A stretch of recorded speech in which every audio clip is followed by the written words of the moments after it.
പാവയ്ക്ക നമ്മൾ വെച്ച് വെള്ളമെല്ലാം നമ്മൾ വാങ്ങു പോയി. ഇപ്പോൾ ഇനി നമ്മൾ മഞ്ഞൾ വെള്ളം അടുപ്പത്തേണം വെട്ടിത്തിളയ്ക്കാം. നമ്മൾ ഇതിനകത്തേക്ക് ഇടുക പാവയ്ക്ക.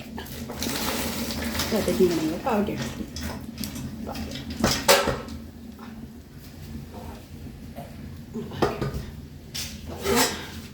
നമ്മളൊന്ന് തയ്യാറ ഇളക്കി കൊടുത്തിട്ട്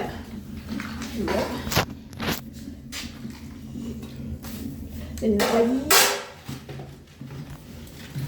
പയ്യെ ഇളക്കി കൊടുത്ത് നമ്മൾ പയ്യെ തിളച്ച് കഴിയുമ്പോൾ ഇത് വയ്ക്കണ്ട, പയ്യെ തിളച്ച് കഴിയുമ്പോൾ നമ്മൾ മൂടിയില്ല, നോക്കിയിരുന്ന് മൂടിയില്ല. അപ്പോൾ നമ്മൾ ഇത് വേറൊരു വീഡിയോ ഇങ്ങനെ വേറൊരു കാര്യമാണ് ഞാൻ നിങ്ങളുടെ അടുത്ത് പറയുവാണേ. അതെന്നാന്ന് വെച്ച് കഴിഞ്ഞാൽ ഇത് ചേമ്പ് എല്ലാവരും ചേമ്പ് തിന്നിട്ടോ ഇത് പറയുമായിരിക്കും, ഓ ചേച്ചിയുടെ ചേമ്പ്. അല്ല, ഇതെന്ത് ചേമ്പാന്ന് പറയുമോ? ഇതൊന്നും ഈ സ്ഥലത്തേന്ന് പറയും വെട്ടിയേമ്പ്. ഇത് വെട്ടിയേമ്പിൻ്റെ തടയാണ് സാധനം. ഇത് മണ്ണിനെ ഇത് വെട്ടിയേമ്പിൻ്റെ തടയാണ് സാധനം. ഇത് ഒരു നീല കളറുള്ള ചേമ്പാണ്. അപ്പോൾ ഇതിൻ്റെ കൂമ്പായതുകൊണ്ടാണ് ഇതിങ്ങനെ ഇരിക്കുന്നത്.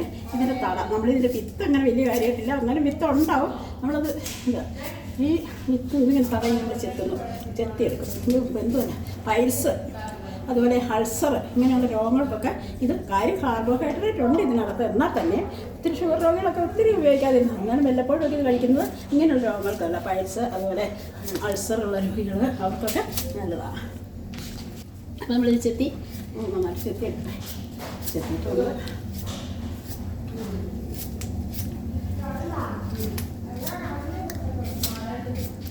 ഈ ചേമ്പിൽ നമ്മൾ പറയുന്നത് ഇതാണ് കണ്ണൻ ചേമ്പെന്ന് പറയും.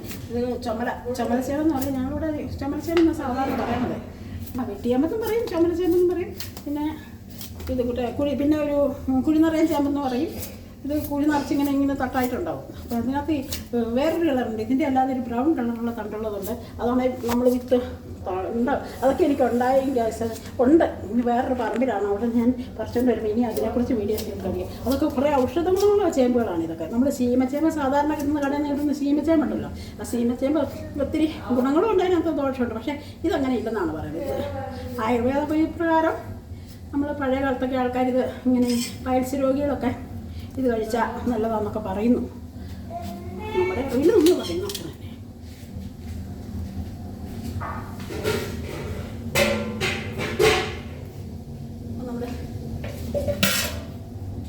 നമ്മുടെ പാവയ്ക്ക അടുപ്പായിരുന്നു പയ്യെ തിളച്ചുകൊണ്ടിരിക്കുകയാണ്. നമ്മളപ്പോൾ ഇത് ചെത്തിപ്പറ്റി അങ്ങ് വെച്ചിട്ട് വയ്ക്കുകയാണെങ്കിൽ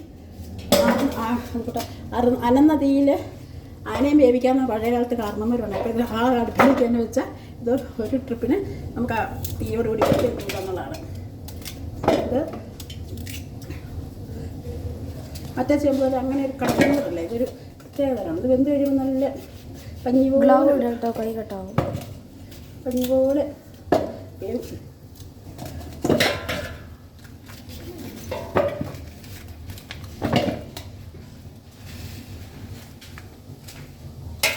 ഇതൊക്കെ ഇങ്ങനെ വിത്തായിട്ട് വരുന്നതിൻ്റെ ആയിരുന്നു. വിത്തായിട്ട് വരുന്നതിൻ്റെ ഇങ്ങനെ വിത്തുകളായിട്ട് കിട്ടും. ആ വിത്തുകളായിട്ട് കിട്ടുമ്പോൾ അത് നമുക്ക് പിന്നെ ഇവിടെ ഇതായിട്ട് ഉപയോഗിക്കാൻ പറ്റും.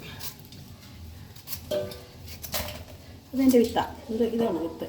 ഇത് മുഴുത്തായിട്ടൊക്കെ ഉണ്ടാവും. നല്ല മണ്ണളൊക്കെ ഉള്ള സ്ഥലത്ത് നിൽക്കണമെങ്കിൽ ഒരു രീതിയിൽ നമുക്ക് ഇവിടെ ഇങ്ങനെയുള്ള ചേമ്പോ കാച്ചോ ചേനയൊന്നും ഈ ഹൈ റേഞ്ചിൽ ഇപ്പം ഇത് ഇടുക്കിയിലെ പാർത്തോളം എന്ന് പറഞ്ഞ സ്ഥലത്താണ്. ഹൈ റേഞ്ചിലൊന്നും ഇപ്പം നട്ടു വളർത്താൻ പറ്റാത്ത എല്ലാത്തിനും മുള്ളൻ ശല്യം, പന്നി ശല്യം. ഒരു സാധനം നട്ടാൽ നമ്മൾ അടുക്കള ഭാഗത്ത് നട്ടാൽ പോലും അടുക്കളത്തോട്ടത്തിനകത്ത് വന്ന് പോലും പന്നി കുത്തിക്കൊണ്ട് വരുന്നൊരു സാഹചര്യമാണ്. ഭയങ്കര ശല്യം അല്ലേ. ഇത് പാവയ്ക്ക നോക്കട്ടെ, പാവയ്ക്ക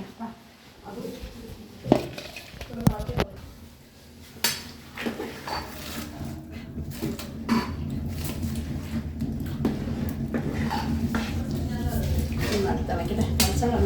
പാവയ്ക്കയിലേക്ക് ഈ മല്ലിപ്പൊടി ഉപ്പും പിടിക്കുമ്പോൾ തിളക്കട്ടെ. നന്നായിട്ട്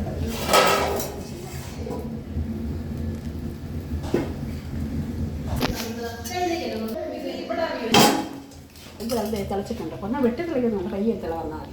പിന്നെ നല്ല കോരുവാണ്. ഇതേ മഞ്ഞ കളറായി ഇതിനകത്ത് ലേശം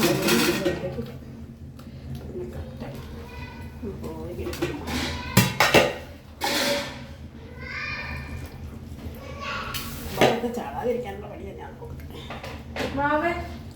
അപ്പം ഇതിന് മൊത്തം കോരി എടുക്കാം. മഞ്ഞപ്പൊടി, വെള്ളമുളക് പൊടി, കാശ്മീരി ചില്ലിപ്പൊടിയാണ്, ഒത്തിരി എരിവുള്ളത് വേണം. അപ്പോൾ പിള്ളേരൊക്കെ കഴിക്കുമ്പോൾ കാശ്മീരി ചില്ലി എൻ്റെ കുഞ്ഞുമക്കൾക്ക് ഭയങ്കര ഇഷ്ടമുള്ള സാധനം. അതുകൊണ്ടാണ് ഞാൻ കഷ്ടപ്പെട്ടുണ്ടാക്കുന്നത്. പിന്നെ അതൊരു വീഡിയോ എടുത്തേക്കാം. ഇതിനകത്ത് വേറെ ഇതിൻ്റെ വിഷാംശമൊക്കെ പോകാൻ എന്തെങ്കിലും മാർഗ്ഗം എല്ലാവർക്കും ഉണ്ടെങ്കിൽ അറിയാവുന്നവരൊക്കെ അതൊന്ന് ഇതിലിടുക. അപ്പം നമുക്കത് അറിയാൻ പറ്റുമല്ലോ. നമുക്കറിയാൻ പാടില്ലാത്ത കാര്യങ്ങളൊക്കെ കാണുമല്ലോ, നമുക്കറിയാൻ പറ്റും. നല്ല പാവയ്ക്കുണ്ടെങ്കിൽ വറുത്ത് കഴിയുമ്പോൾ നല്ല ഒരു പേരി ചോറിനൊക്കെ കൂട്ടാനും പിന്നെ തൈരുണ്ടെങ്കിൽ തൈരിനകത്തേക്ക് വറുത്തിട്ടിട്ട് ഒന്ന് കൂട്ടാനും ഒക്കെ അങ്ങനെ കൂട്ടാനും നല്ലതാണ്. ഈ കൂടെ ലേശം കുറച്ച് പച്ചമുളക് പിന്നെ എനിക്ക് പാവയ്ക്ക ഇപ്പോൾ കിട്ടാനില്ല. ഞാൻ പല പ്രാവശ്യം ചോദിച്ചപ്പോൾ ഞാൻ കൊച്ചെനിക്ക് തന്നത്. പക്ഷേ കഴിഞ്ഞ പ്രാവശ്യം എനിക്ക് പച്ചമുളക് ഉണ്ടാകും, കാശ്മീരി ചില്ലിയുടെ മുളക് എനിക്ക് കുറേ ഉണ്ടാകും. പക്ഷെ അതുണ്ടായിട്ടില്ല. ഇപ്പം അതുങ്ങളുടെ പൊടിയിനകത്തേക്കുള്ള കീറി പാട്ടി ഇതിൻ്റെ കൂടെ കിട്ടും. അത് വേണമെങ്കിൽ നമുക്ക് വറക്കുമ്പോൾ മുളകും ഒരു ചെറിയ എരിവും ഒക്കെ കിട്ടിയേനെ. പക്ഷേ ഇല്ല,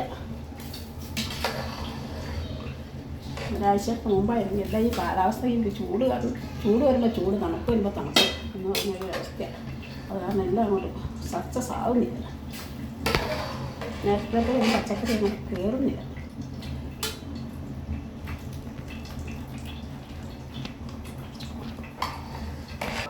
കപ്പ ഉണ്ടാകുമ്പോഴത്തേക്കും ഇങ്ങനെ മുറ്റത്ത് ചെമ്പൊക്കെ വെച്ച് അടുപ്പൊക്കെ കൂട്ടി മുറ്റത്ത് വെച്ച് മതിയായ ചെമ്പൊക്കെ കുറേ ചേട്ടന്മാരൊക്കെ തന്നെ മതിയായി കോരുന്നതൊക്കെ ഇളക്കി വാട്ടി പാറയിൽ കൊണ്ട് കളഞ്ഞ് നല്ല കപ്പ.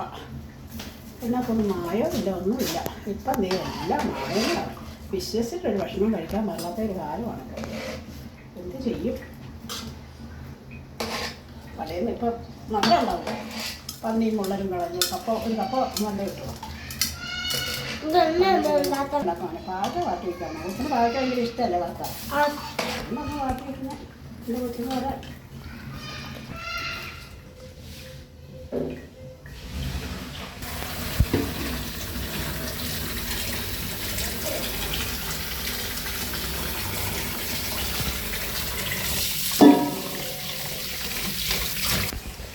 ഇതൊന്ന് ഡ്രൈ ആവട്ടെ, എൻ്റെ വാട്ടർ ഒന്ന് പോയിട്ട് കാണണം. ഇതിനകത്തേക്ക് ഇച്ചിരി മുളക് പൊടി, കുറച്ച് മുളക് പൊടി വേണം. ഒരു 2-3 കിലോ പാക്കറ്റൊക്കെ ഉണ്ട്. ഉണങ്ങി കഴിഞ്ഞാൽ ലേശമാണല്ലോ. കുറച്ച് മുളക് പൊടി വേണം. മുളക് പൊടി ഇട്ടിട്ട് നമുക്ക്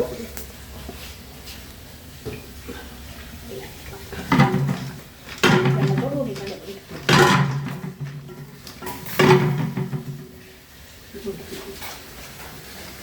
പോയോ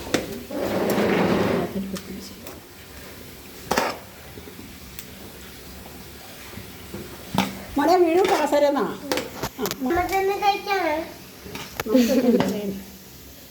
അവിടെ കൊണ്ടുവന്നത് ചോട് ഒഴുകുന്നുണ്ട്.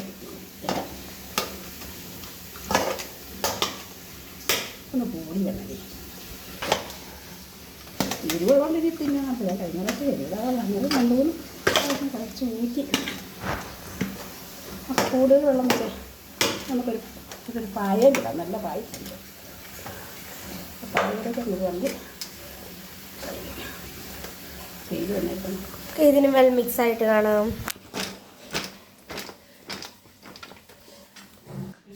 പായ എടുക്കാം. അല്ലേ ഇതൊന്നും വേത്തിലാണേ. ഒരു പായലിലെ വേണം. നല്ലൊരു പായലിടുവാണെങ്കിൽ വൃത്തിക്ക് ഇരുന്നോളൂല്ലോ. നല്ലൊരു പായലൊക്കെയാണ് ഇത്.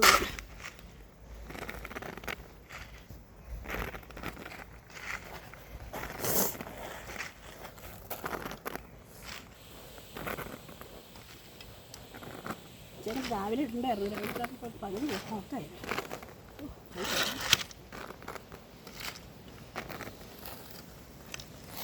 അതുപോലെ നമുക്ക് വഴുതനങ്ങ ആണേലും വാട്ടിങ്ങനെ ഉണങ്ങാം. വഴുതനങ്ങ വാട്ടി ഉണങ്ങിയാലും നല്ലതാണ്. വാട്ടിയെന്ന് പറഞ്ഞാൽ വഴുതനങ്ങ വെച്ച് ശകലം ഉപ്പും വെള്ളം അനുസരിച്ച് പൈപ്പൊന്നും ഇല്ല. നമുക്കങ്ങനെ കാണാമെന്നുള്ളത് വറുക്കാനില്ല. വഴുതനയെല്ലാം കോവയ്ക്ക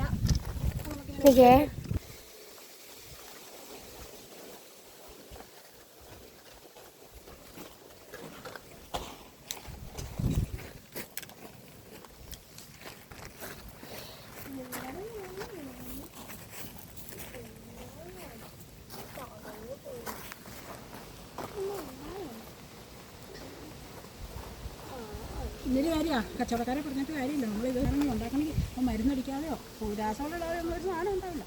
എല്ലാവരും പറയും പച്ചവളവും ജൈവവളമൊക്കെ നല്ലതാണ്. പക്ഷേ അന്നേരം പോകുന്നില്ല. അപ്പോൾ ഈ രാസവളമൊക്കെയാണ് എല്ലാം ഉണ്ടാക്കാൻ പറ്റും ഉണ്ടാക്കുന്ന ആൾക്കാർ അങ്ങനെ ഉണ്ടാവുമെന്നാണ് പറയുന്നത് പിന്നെ